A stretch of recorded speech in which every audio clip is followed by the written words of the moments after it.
What is up, everyone? I am so excited because UFC 285 is right around the corner, and it's the return of Jon Jones, which many consider the GOAT. And he's moving up to heavyweight, so this is going to be fun. Today's video, we're going to go over my predictions for the main card, which, if you want to make money, you'd probably want to fade my predictions, but I'm hovering over the 50-55% mark. And we'll do a little UFC STRIKE information. We're not going to rip anything, but I do want to show a moment that I got that's really exciting. It's the first time I ever got this type of moment, so I'm really excited to show it off. And we'll go over a drop that's happening. I believe I'll drop this video the day that the drop is happening, so we'll talk about that. But let's head over to the computer and take a look. Here we go.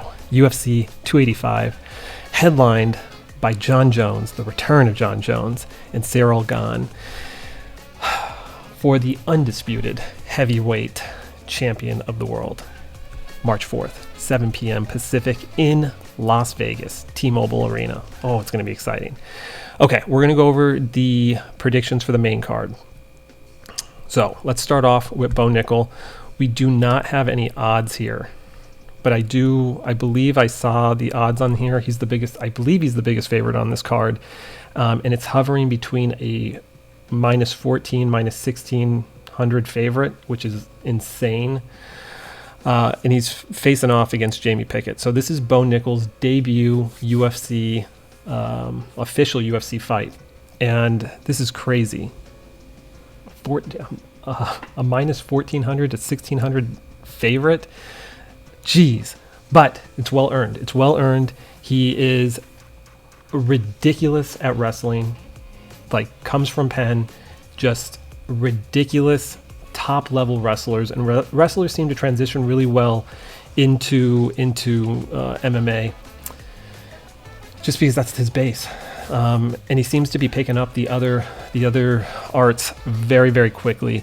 I love his mindset. Every time I listen to an interview, he has a level of cockiness to him, but it doesn't take it too far. I love his process. He's taking this very serious, and he's confident, but he's so far just been mowing down through people. And we'll see if that continues here. He's going against Jamie Pickett, who's no scrub, but I'm not going to take too long on this one. This is one of my most anticipated fights that I want to watch. But I'm picking Bo Nickel. No surprise there. I would not put down the money necessary to make this worth a bet. I've done it 2 times in my life where I've bet big on huge favorites, and both times they failed. And it's not worth the risk and reward. So, but my official pick is Bo Nickel, and that'll be fight number 1. Fight number 2, we have Gamrot versus Jalen Turner. We have 7 versus 8. No odds on here either. What the heck? I can't even click on this. Okay, well, honestly, I feel like this is going to be a coin flip for me as far as who I'm going to be picking here. I like both fighters. I think both fighters can win. For the sake of this video, though, I'm going Gamrot. I think he's going to grind it out, and he will get the victory here, but I would not be surprised if Jalen ends up winning, but my official pick is going to be Gamrot. Then we're going to move into another fight that I'm really looking forward to. Jeff Neal, ranked number 7, versus Shavkat Rakhmonov, who's number 10. Ariel Helwani had a description of Shavkat where he said he's like a quieter Hamzat. That's pretty scary. So a lot of hype around Shavkat right now. No, I don't want to go to his profile. I just want to see if this would expand. And Shavkat's undefeated. I think there's 5 or 6 fighters on this card throughout the early prelims all the way up to the main card that are undefeated. Jeff Neal's also a dog, so I know he's going to give a good fight, but my pick is going to be for Shavkat to go 17-0. I'm very interested to see this fight, and yeah, we'll see how it turns out. But yep, I'm going Shavkat, and Shavkat's a fairly large favorite, 490. So you got to put up $500 to win $100 on this one. Crazy. Okay, now we have the co-main and the main. The co-main features my favorite female fighter, Valentina Shevchenko versus Alexa Grasso. I really like Alexa Grasso. Mexican fighters have been coming up. A lot of hype behind them. Yair has his next, he has his, I believe, he hasn't got it scheduled yet, but I believe that's probably going to be the next fight, is my favorite male fighter, Volk, going against Yair. And then you have, obviously, Brandon Moreno, who's the champ. But Mexican fighters are making a name for themselves. I really like Alexa Grasso. But what I'm going to say here is I'm going to pick Valentina. Valentina has defended her belt, I believe, 7 times, which I think is a record. And a lot of people are a little down on her because of her Santos fight. That wasn't her best performance. Valentina is a very prideful individual, and she doesn't seem to want to have any negativity surrounded her. She's always talking with confidence. So even while some of us were watching that fight and we thought maybe there was she lost through points, Valentina was not going to have any of that. She won. She did win, and but I'm sure she heard all the talking afterwards. And I feel like Valentina, it's only normal to get a little bored after just mowing down your division. So I think that fight is going to be bad news for Alexa, because I think Valentina is going to be looking to prove a point here. And I don't think this is going to be a close fight. Valentina and even the odds makers don't have it very favorable for Alexa. So Valentina is a minus 730. So you have to put over $700 down to win $100. And Alexa has plus 530. Jeez. So you put $100 down to get $530. Yeah. So my official pick is Valentina. I think she defends it for the 8th time and maintains that belt. I would like to see Alexa versus Erin Blanchfield.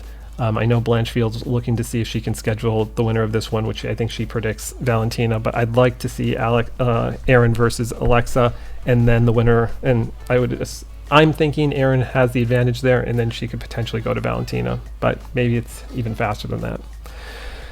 Okay, in the final one, we got John Jones versus Cyril Gane. Gane, since he's come into the UFC, has probably been one of my favorite heavyweight fighters to watch. I felt like, I know he hasn't been in there very long, but for a big guy, he moves so light on his feet. He's so technical, and he just seems more well-rounded than most heavyweights. So I've really enjoyed watching him fight. I will say one thing, and I don't know if this was a joke or if this was just him being honest, but he did say something during this last couple weeks before this fight where he said that he only trains when he's scheduled for a fight, and he's kind of a lazy guy. From my vantage point, I don't really like to hear that kind of talk, especially from people that are looking to contend for being a champion. I want people that like live, breathe, eat fighting, and I don't know if maybe there was a misinterpretation of what he said, because I believe he said it in French. But I didn't like that. I really didn't like that. I felt like you want the champions to really, really want it. And I don't know. That kind of left a sour taste in my mouth. I still find him very intriguing. And I think he provides a lot of problems to anyone that he faces. I think he went all 5 rounds with Ngannou, if I remember correctly. But Ngannou just I think he took him down and kept him down. Now, John Jones moving up to heavyweight. I'm super excited about this. A lot of questions. I believe he did it the right way, though. I know he was looking to come up a little earlier, but it took him some time. It's not that easy to just pack on a bunch of weight. He took the appropriate amount of time to get his body acclimated to having that heavier frame. And yeah, I think there's a lot of questions, but I just think he's if not the GOAT, he's right there. And this is just going to give him more of an argument if he can be a 2-division champ. And he's just a scary guy, especially with those elbows. So I'm picking John Jones here. He is the favorite, a slight favorite, 165 with the favorite there to a plus 140 for Gane. But I'm going Jones. So that'll wrap it up. But I'm super excited for this card. So my picks, again, just as a review, John Jones, we got Valentina Shevchenko, I have Shavkat, I have Gamrot, and I have Nickel. And I believe I picked all favorites. So you're not getting anything sexy for me on this one. I'm not taking any chances. But I'm really excited. And then even look at this. For the prelims, our feature bout is Garbrandt versus Jones. I feel like Cody needs to get this win here. He might have one more loss, okay, but he's been on a little rough streak here. So I think this is a big fight for him. And then you got Brunson and Duplessis. Another one that's like 5 versus 10. That's going to be crazy. And then even this feature early prelim, Ian Gary's on it. And that's another guy I'm really big on. I don't think he's lived up to his hype yet, but he's still undefeated, right? And he's a minus 730 favorite here. Yeah, he's 10-0. So up and down this card. It's going to be fun. It's going to be fun. So let me know in the comments below what your picks are. Do you disagree with me? And let me know your level of excitement. So UFC 285. Okay, now let's move on to UFC Strike. And what do we got here? So we have a pack drop that is dropping tomorrow. This is the UFC 285 pack. And it says right here, we'll just read a little of this. UFC 285 is nearly upon us, and UFC Strike is doing it big with the introduction of a man who needs no introduction. John's Bone Jones arrives on the platform, and you have 2 drops to get your hands on his new moments, including a challenger moment and an ultra rare champion moment. So John Jones has not had a moment minted on UFC Strike, so this will be our first opportunity to grab one. And there's going to be two drops. So we have a drop at 11 a.m. Pacific time, and we have one at 12:30 p.m. Pacific time. The base pack is the 11 a.m. one, and the elite pack is the later one at 12:30. So what do we got? It'll be dropped on Thursday, March 2nd. Again, I'm going to try to drop this video on Thursday, right before they drop, but this video might go out on Friday, depending on how the edit goes on this. But yeah, we're going to do Thursday, March 2nd. And let's go over the base pack details. So base pack details. There's going to be 1,200 packs available for sale. Not that many for a base pack. We already talked about time. 10:30 a.m. Pacific time is when waiting room opens. Pack is going to cost just under $50, $49 for the pack. You're going to get 4 UFC Strike NFT moments in here. We're still in Series 1. I believe they're going to be wrapping this up pretty soon, so Series 2 should be coming right around the corner. For me, I have all Series 0, all Series 1 base moments, and I probably have about 90% of the fandom and challenger moments, so I'm looking to wrap up all those. The 3 largest moments that I still need to collect in that realm is both Hamzats. We have a fandom one that's about $100, and then we have another challenger one that's about $500-600. So I do need to grab those, and then a Gilbert Burns challenger moment that's like 180, 190. I feel like it's a little too inflated. I want it to come down, but Burns is going to be fighting Masvidal, so I'm sure that's going to be a moment that's going to be needed in a challenge. So I'm trying to decide if I want to pick it up at such an inflated price. But I want to grab those so that I can solidify my Series 1 collection. But yeah, we got that. 4 UFC Strike moments, maximum 1 pack per collector for the first 30 minutes. And then if there are additional packs available, then they will open it up to getting a second and third pack, I guess. Pack odds. So of these 4 moments, the first 2 moments, it looks like you're going to get a Series 1 contender moment. And then 1 Series 1 contender moment of a fighter competing in UFC 285. The third moment is a 46.83% chance of getting an Alexa Grasso challenger moment. Challengers are better than the contender moments. And a 53.17% chance of getting a Series 1 moment. That's probably what I would get. Although, can always hope we can get the challenger moment. And then the fourth moment has a 50% chance of being a John Jones challenger moment, or a 46.75% chance of being a Peter Yan challenger moment, or the best of them, a 3.25% chance of being a John Jones champion moment. Ooh, that would be amazing. Okay, so let's move on to the Elite Pack.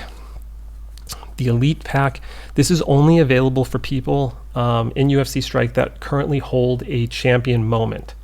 Unfortunately, thank you, Michael Bisping, I am a champion moment holder. I did have Rampage So I had 2 champion moments, but I got rid of the Rampage one to allocate to different moments. And but I wanted to keep at least 1 champion moment, and I'm happy I did, because now I have access to this pack. I don't know if I'll get it, but at least I have a chance. Only 255 packs for sale, so it's going to be very hard to get this. Packs go on sale at 12:30 p.m.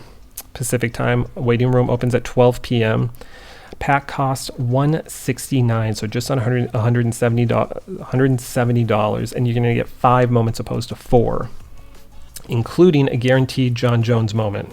So we're only allowed one pack per collector for the first 30 minutes. This one's going to sell out, so no one's getting 2. If people are getting 2, then there is fraud happening. At least I think so.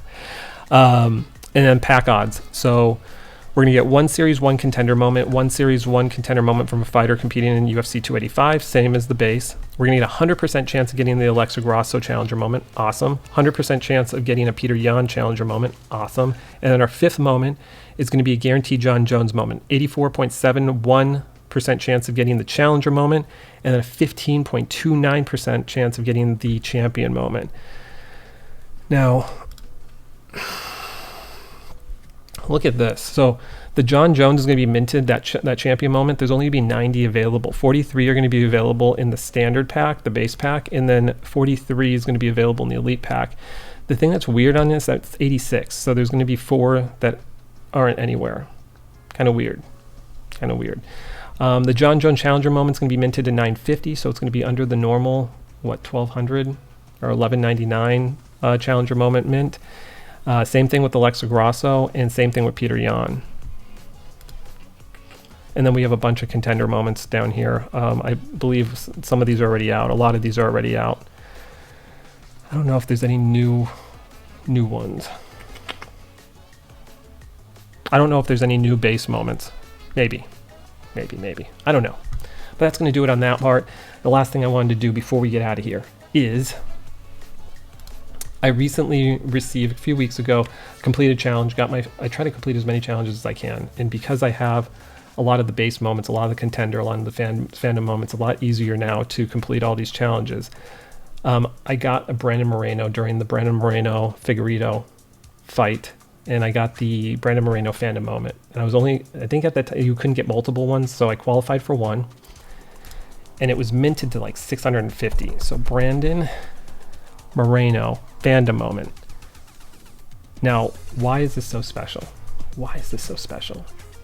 Some of you might already caught it.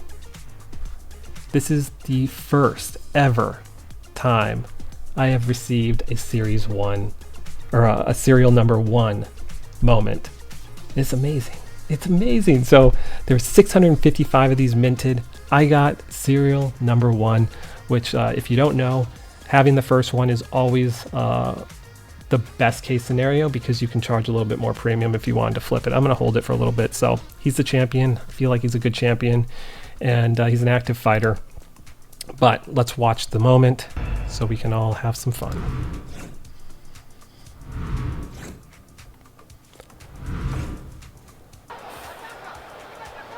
Nice job defensively by France. Now he shoots. Oh! Moreno cracks him with a spinning back fist out the other side. Oh, beautiful kick to the body. Oh, he hurt him bad. Kick He hurt him bad. France!